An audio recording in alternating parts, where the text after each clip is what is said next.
Mga tol, ngayong gabi, 4 na klaseng pulutan ang ginawa natin. May bisita kasi tayong solidong follower, pero bagong lahat, simulan na natin sa pagsisibak nitong 3/4 kilo natin na chicken breast. Rektahang galawan, timplahan natin ng chicken powder, white pepper, cayenne at paprika. Tapos lagyan na rin natin ng konting sesame oil. Saka natin basagan ng isang itlog, haluin natin, set aside muna natin yan. Tapos dito naman tayo sa 1 kilo nating cream dory, sibakin lang natin sa gitna. Tapos ipipilay lang natin ng ganyan yan mga tropa para dumami siya. Creamy fish doon na mabisa ang titripin natin dyan sa fish fillet mga tropa, kaya sagad na sagad yan. Tas rekta timpla na agad to par, pigaan natin ng 2 kalamansi, tas lagyan natin ng white pepper at chicken powder. Binalagbag lang natin ng ganyan yan, tas ayusin na natin dito sa food pan, tapos set aside. Ednis naman tayo ng kalan dito tropa, papakuluan na natin tong lechong kawali chips nating mabisa. Lagay na natin yung mga aromatics tropa, tas lagay tayo ng isang dakot na asin, tas lagyan natin ng brandy para matanggal yung mga unnecessary bad shit smell niya.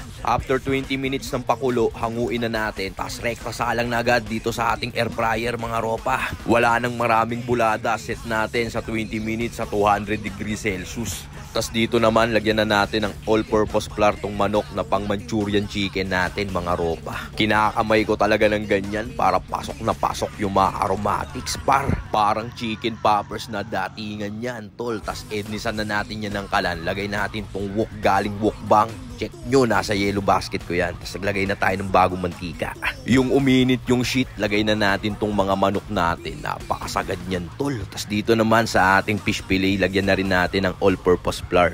Tapos pagulungin natin sa beaten egg at breadcrumbs. Dito naman tayo sa manok, haluin lang natin ng ganyan yan. Papa golden brown pa natin yan bago natin hanguin. Dito naman tayo sa ating lechong kawali chips, baliktarin lang natin. Tapos salang na natin yung last batch. Golden brown na rin yung mga manok natin. Siyempre hanguin na natin lahat yan par. Tapos salang na natin itong mga breaded fish fillet natin.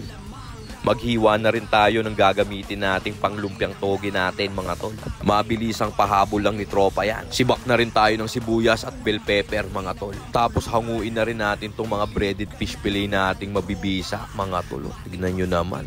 Crispy yan. Tapos prito na natin dito sa gear oil yung tokwa tropa. Ayan yung pangsasahog natin sa ating lumpiang toge. Tapos ednisan na natin ang kalan dito. Gisahin na natin tong bawang at sibuyas. Tapos lagay na natin tong mga gulay na pang lumpiang toge. Tos-tos lang. Tapos lagay na natin yung pritong tokwa sa kanya. Timplahan lang natin ng oyster at chicken powder. Tapos konting sesame oil. Tapos yun na yun tropa. Half cook lang ang pagkakaluto natin sa kanya. Balik naman tayo rito sa ating lechong kawali chips. Safe na siya mga tropa. Okay na yan. Ednis na tayo ng kalan. Lagay na natin tong butter. Tapos lagay na natin tong all-purpose cream. Tsaka yung evap mga tropa. Lagyan na rin natin ng 3/4 na beef cubes. Tsaka natin durugin sa kanya. Tapos lagyan na rin natin ng konting white pepper. Tunaw lang natin sa kanya maigi. Tapos safe na yan. Ednis na ulit tayo ng kalan par. Gisahin na natin tong sibuyas natin.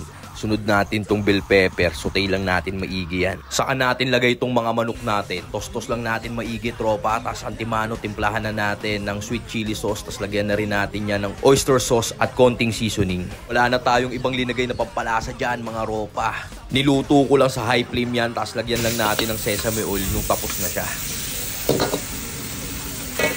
Tapos dito naman, balutin na natin tong mga toge joints natin mga ropa. Tapos rektahang sindihan na agad to ng kalan. Lagay na natin tong gear oil tropa. Syempre, uminit yung mantika. Lagay na natin tong mga toge joints natin. Simplihan lang naman yan eh. Huwag mo lang susunugin. Basic lang lutuin yan par.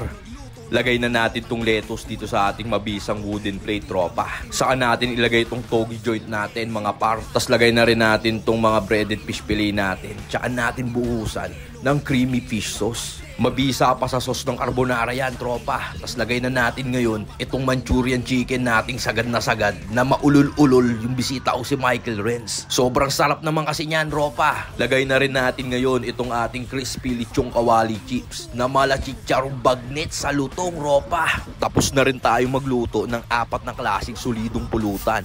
O paano tol? Titripin na namin to. Yon mga tol, ngayong gabi bisita ko si Tol Mike. Salamat dito. Salamat sa paglapag. Kumuha tayo ng lumpiang toge, creamy fish, Manchurian chicken, tsaka lechong kawali chips. Dito tayo sa mabisa. Yan. Lagyan natin kalamansi. O paano tol? Bawal tigi-tigi shot dito kay Tito Otits. O, yan o. Mga ganyan tagay lang. Safe na safe.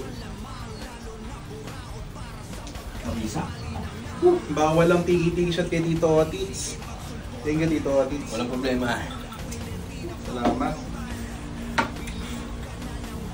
Tol, tripin mo na. Kaya na tol, nirequest kong lumpiang toge, agad-agad binanata ni Tito Otis. Di kasama yan. Bisa tol. Salamat. Lumpiang hindi puro rapper yan mga tol. Tignan nyo laman yan, no? Apaw-apaw, awas-awas, tropa. Brother.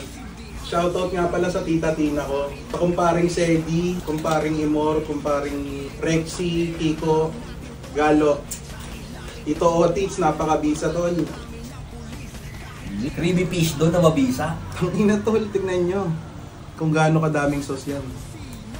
Ay! Ang ina tol. Sabi sa'yo eh. Sarap tol. Iyon o. Woo! Pakinggan nyo. Putok-putok.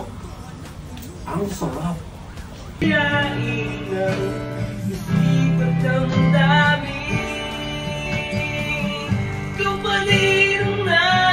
Quality gabi to mga tol po.